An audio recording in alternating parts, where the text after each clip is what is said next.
diantaranya adalah dengan menahan arus budaya-budaya asing, antara lain lewat musik itu tadi. Antara lain tentu ada banyak upaya yang dilakukan ya, misalnya antara lain upaya represif dengan penangkapan antara lain pupuk saudara itu. Mungkin pemerintah harus mengambil satu contoh bahwa apa yang dilakukan oleh para penyanyi ini, terutama pupuk saudara ini ya, harus diberi pelajaran gitu, sehingga adanya ditangkap. Selain Rhoma Irama, Mata Najwa juga hadirkan pengamat musik, seorang arsitaris musik rock, Denny Sakri, untuk memperbincangkan pencekalan karya musik dan kekuatan politik di balik lirik. Selamat malam, terima kasih sudah bergabung, Mas Denny. Ya, selamat malam. Mas Denny, saya membaca tulisan Anda. Jika Bob Marley milik Jamaika, Bob Dylan milik Amerika, The Beatles milik Inggris, Rhoma Irama milik Indonesia. Ada satu kata yang selalu identik dengan Bang Rhoma, itu terlalu. Kita selalu ada di mana-mana. Di tahun 80-an ada seorang ilmuwan yang namanya William Friedrich membuat satu pembahasan tentang dangdut dan Rhoma Irama. Kemudian di beberapa tahun lalu ada seorang dosen dari Pittsburgh bernama Rhoma Irama, dan dia juga membawakan musik dangdut dengan dangdut cowboysnya, membuat sebuah buku judulnya Just Dangdut Stories. Ini bukunya, Dangdut Stories. Iya. Nah itu buku ada Bang Haji di sini jadi cover. Ya, itu dari cover album Begadang. Jadi kalau kita lihat memang di situ ditulis, Andrew menulis bahwa Rhoma Irama mengadopsi budaya western dengan memakai idiom musik rock, dan kalau kita lihat itu gitarnya adalah gitar yang dipakai oleh gitaris rock, Fender Stratocaster kalau nggak salah. Kemudian dengan bertelanjang itu sangat rock banget. Nah, tapi cerdasnya bahwa mengadopsi ini bukan menjiplak gitu, bahwa memang inspirasi dari western, tetapi kemudian menjadi bahasanya Rhoma Irama gitu. Dia mungkin mengambil teknik bending gitar seperti Ritchie Blackmore, tapi begitu orang dengar ini Rhoma Irama, bukan lagi Ritchie Blackmore gitu. Saya ingin spesifik masuk soal pencekalan. Tadi Pak Haji sudah sempat sebut beberapa lagu yang dicekal, tetapi persisnya kapan Pak Haji pemicunya tidak boleh lagi muncul di satu-satunya TV ketika itu, TVRI. Itu persisnya pemicunya ketika mulai aktif di P3 atau sebelum itu? Ya, pertama saya rasa karena saya di P3. Nah, kemudian yang kedua tentunya karena lagu-lagu yang mengkritisi beberapa kebijakan pemerintah saat itu. Saya rasa itu faktor penyebabnya. Konteksnya waktu itu seperti apa, Mas Denny? Kalau Anda mungkin bisa menambahkan konteks pencekalan yang menimpa oleh Raja Dangdut ini. Ya, jadi banyak hal-hal yang kadang-kadang tidak masuk akal. Di tahun 77 itu di TVRI itu ada nama acara Mana Suka Siaran Niaga. Jadi ada pemutaran iklan, kemudian ada yang promosi lagu-lagu baru gitu ya. Pada saat itu muncul sebuah lagu dari Bang Haji ya, judulnya Santai, duet dengan Rita Sugiarto.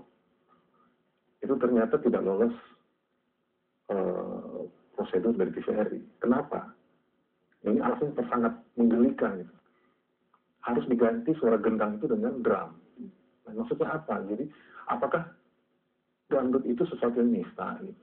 Jadi nggak jelas juga ada hal semacam itu. Kemudian pencekalan terhadap lagu rupiah. Itu kan hanya, kalau kita lihat konteks dari lagu itu mengingatkan kepada manusia bahwa kita jangan materialistik gitu. Kita tidak boleh hedonis dan lain-lain. Lagu rupiah ini ya? Iya. Itu dilarang gitu. Nah, alasannya nggak jelas.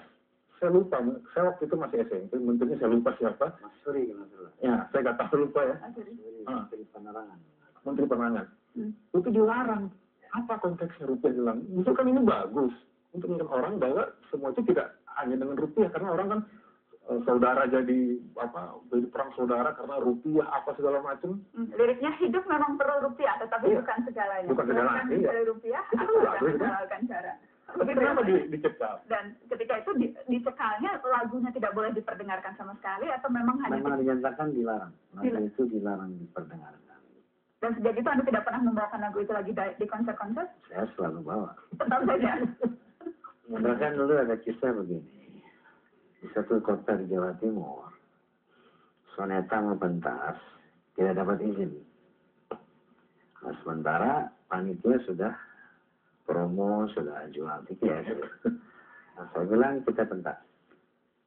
Panitia nggak berani, kita nggak ada izin. Saya bilang kita harus pentas. Ini hak saya, hak kita semua. Tidak boleh ada yang melarang hak hidup di Indonesia ini. Kita pentas, kita tanggung jawab. Dan kita pentas. Saat itu saya didatangi pejabat, datangi dengan aparatnya kan. Ada surat izinnya, saya bilang. Justru saya mau bertanya kepada Anda, kenapa saya tidak diberikan izin? Surat izin itu ada sama Anda, dan harusnya saya dapatkan sekarang. Kalau Anda tidak berikan surat izin, hak saya untuk tampil di sini. Ini negeri saya, dan saya boleh mengekspresikan apa saya di sini, saya bilang. Nanti kalau saya kira-kira bersalah, gampang aja. Panggil polisi, baru saya penjarakan saya. Kalau tindakan saya ini melanggar hukum. Kalau kita ambil contoh-contoh artis yang lain, kapan, karena saya sempat baca Kus Bersaudara bahkan sempat masuk penjara. Iya, itu Kus Bersaudara di tahun 65, jadi sempat masuk penjara karena pada saat itu mereka tengah mengadakan sebuah pesta di seorang perwira, kalau nggak salah namanya Pak Kusno, membawakan lagu The Beatles. Itu dilarang. Jadi setelah itu memang ketika Orde Lama tumbang diganti Orde Baru ya tetap juga masih berlangsung. Gitu. Kita masih ingat bahwa lagu dari The Lloyd, Hidup di Bui, itu sempat dicekal.